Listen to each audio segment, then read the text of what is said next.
So hello everyone, it's me again, Daniel Uy, your marketing professional here at Toyota.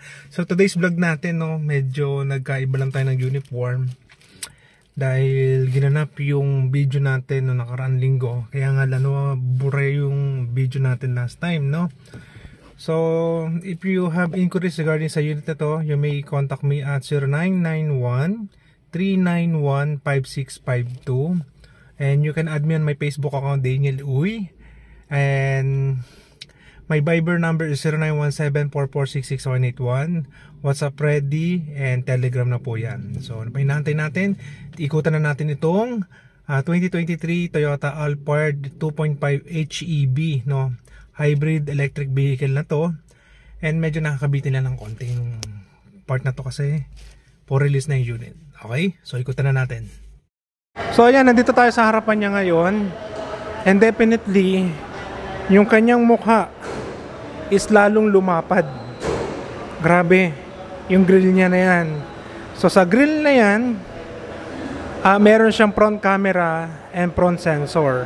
Yung front camera natin is located sa baba ng logo ng Toyota. Ayan po. Then yung 4-eye sensor niya, 1, 2, 3, 4. Then meron din siyang fog lamps. Then pag nakita nyo yung kanyang ilaw, ito po yung kanyang susi, oh. Ayan. Medyo close up lang natin. Ayaw. So bubuksan natin. Yun yung kanyang warning sign, or should I say ang tagal ko hindi nagbablog, no? Okay, yun yung kanyang side repeater lamp niya, tsaka yung hazard niya. Then meron din tayo yung LED light niya na yun na DRL. So grabe yung DRL niya. So open natin yung headlight natin bago tayo yung... Oy, nagsarado.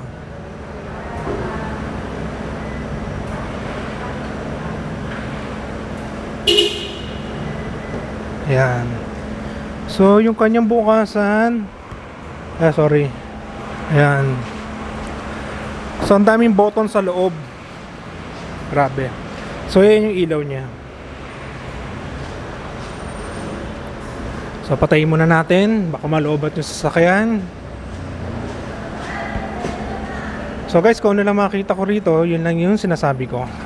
Other details, tawag nyo lang sa akin. So yan. Nakalimutan ko, buksan pala natin yung hood. Sorry, palakad-lakad tayo.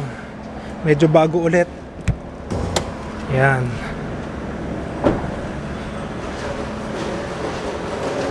So by the way, shout out kay Kat! Ang swerteng buntis natin. Yan. So kapakapalan tayo rito. Saan na yun? Ito. Pag ganun, no? Pag ganun siya. Oy! Ayan. So medyo nakasuot siya doon sa loob. Ayan. So 2.5 engine yan. So yung purpose ng ating HEV, kapag na full bat na siya, si battery mo nagagana. Then kapag na low bat na siya at hindi niya nakaya, papalit si makina natin. So nagtutulungan silang dalawa. Yan ang importante at kagandahan ng HEV. So meron siyang mga sensor dito sa harapan. Ayan, medyo against the light lang. So ikot tayo sa kabilang konti. So makikita natin yung gulong niya. Ayan. So sa kabila na tayo, medyo maliwanag sa kabila eh. So makikita natin dito yung HEV niya. And equip tayo ng 360 degree camera. Ayan po. So, meron siyang soap touch.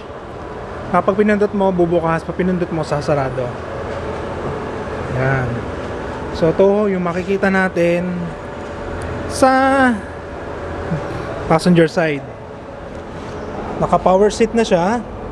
I think 6-way siya. 5-way lang. 4-way lang. Front, back.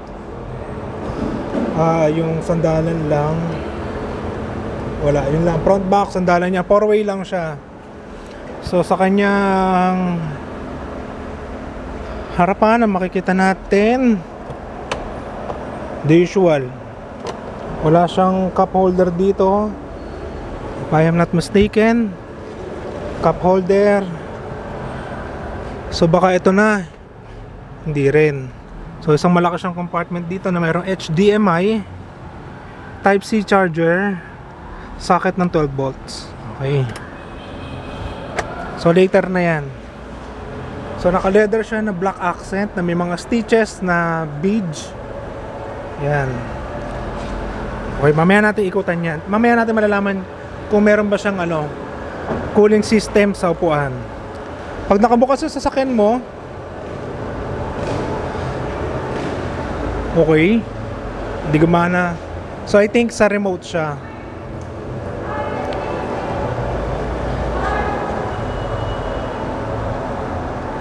2 seconds mo siyang i-hold, bubukas na siya. Dito, ano ba makikita natin sa kanyang upuan? Para makaupo yung kanyang passenger sa likod, abante muna natin siya. Sagad. Yan yung sagad niya. Pero, syempre, hindi naman makakapasok dyan si passenger sa likod. So, kailangan natin itumba. Yan. Yan, pinipindot ko. Yan. Pero, meron pa siyang button dito. Yan. Na I think, siya yung magpapatumba doon. Tsaka to. Meron siyang button din pala rito. Meron. So sa likod, tatanggalin muna natin yung sapatos natin. Okay. Then po tayo. Yan. So ilaw. Saan yung mga ilaw dito? Ito yung mga ilaw niya. Ayun. Yun yung ilaw niya. So maliwanag na. May guminit. So meron din tayong rito, cover. And bubukas na siguro siya kapag nakabukas yung makina. Kasi hindi siya nahihila at natutulak. Baka masira natin, huwag na natin ipilit. May USB outlet siya sa third row seats, pero Type-C, cup holder dalawa. Tapos ito yung sa sandalan niya, adjustment niya. Same with the sa kabila niya. And meron siyang mga ito, buttons para siya tumumba or yumuko, para sa baby yung upuan. Sorry, nakalimutan ko tawag. And ito, I think yung hilahan. Yan, hilahan siya. Or at abantehan, atrasan ng kanyang upuan pag nasa likod ka. Then, ito isa sa highlight, no. Yung sa upuan natin, meron siyang button dito ng 1, 2, 3, 4, 5, 6 na power seats. Tapos meron siyang smart comfort na tinatawag. Yan nakalagay. Na kung saan pwede niyang tandaan yung mga set 1, set 2 yata yan, na pag pinindot mo mag-automatic adjust siya para sa upuan ni set 1. Tapos mag-adjust din siya sa set 2 na upuan ni 2. Ganon. Okay? So ito yung nakikita natin sa kanyang unit. Okay? Ito gusto ko sa kanya ilaw. Okay. So let's go sa kanyang trust natin.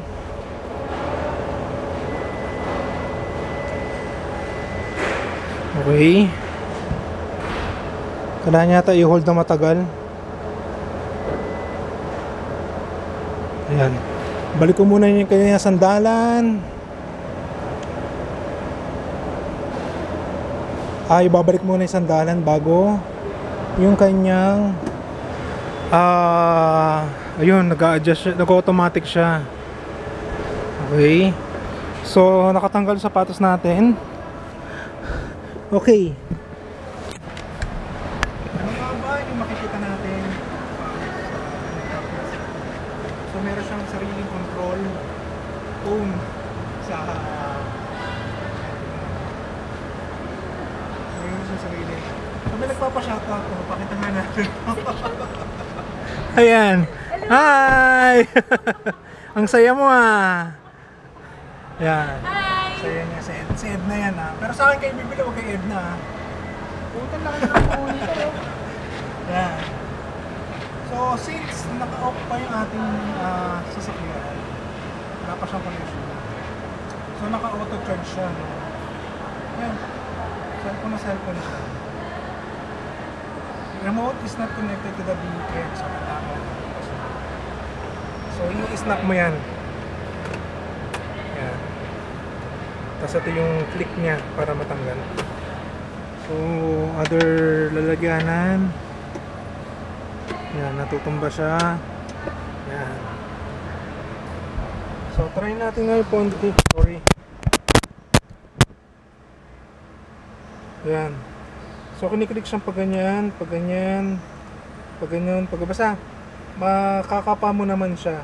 Then nag-automatic adjust siya. Ito, okay oh. If I am not mistaken, cup holder nga siya. Tama ako. Kasi meron siya nakauwang dito.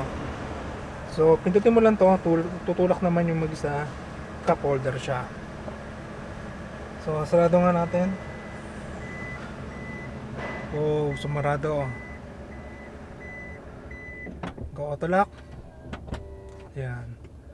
So nakapatay lang yung makina, hindi natin mababa yung kanyang side mirror cover. Okay. So sa second row dami natin makikita rito. Yan, may mga lalagyanan pa dito. So may lalagyanan din dito. Ito, I believe na drinks na pwedeng ilagay dito. Then dito sa part na to, meron siyang maliit na compartment. Buksan natin yan pagbaba. So meron siyang kangaroo pocket dito, may handle din dito. Then yung kanyang moonroof, ayan. Hindi lang natin mabubuksan due to kailangan naka-on tayo. So baba muna tayo. Ayan.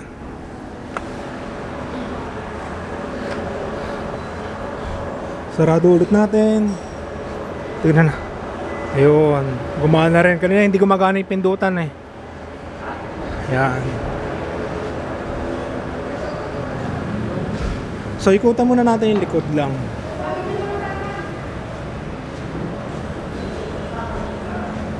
Yung kanyang likod ay ito. Yan. Ang lapad niya, grabe. Ayoko na siyang buksan. Kasi baka sumabit dito, mayari ako. With 4AI sensor, with HEB, back camera, naka piano finish yung side na to. Alphard nakalagay, hybrid. So exempted tayo sa mga coding na yan. Let's go to the driver side.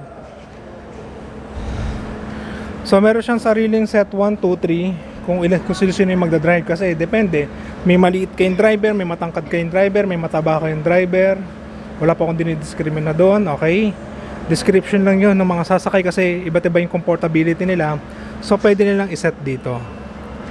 Yan. So meron siyang bukasan, automatic door ng sides niya, left and right. The usual, yung sa kanyang side mirrors. Yan. Power door off kung gusto mong manual. Fuel button niya, gate. Then naka-telescopic siya. Ay lang gumana, kailangan nakabukas ang makina. Then ano pa ba makikita natin sa sides na to? Lock ng pinto. Ayan. Okay. So trust muna natin para makaupo tayo ng maayos. Ha? Sige. Ayan. So sa kanyang manibela po na tayo. Yan. So hindi lang tayo naka wide angle, no. So ito pinakamalupit dito, oh. Para ka naka laptop sa loob. Ay ano yung kanyang teka lang. Yung kanyang monitor. Grabe ang laki, oh. Nano EX sa aircon to, if I am not mistaken. JBL yung kanyang radio system or speaker. Oh. Ang galing nyo. Taka push, ano to? Electronic parking brake, eco mode, traction control, EB mode, auto hold ng brake. Hindi, parking pala, sorry. Nalito tuloy ako. Yung kanyang electronic parking brake, EPB. Yan, tapos may wireless charging siya dyan. Then may lalagyan na siya ng cup holder dito. Kaya pala napansin ko rin wala. Okay? So dito yung kanyang mga odo, set 1, set 2. Tapos dito may cruise control siya, may tawag dito lane keeping assist, naka power shift din siya. Ayan. So subukan nga natin i-power to. Lapit lang tayo ng konti sa sasakyan. Ayan, tumutunog.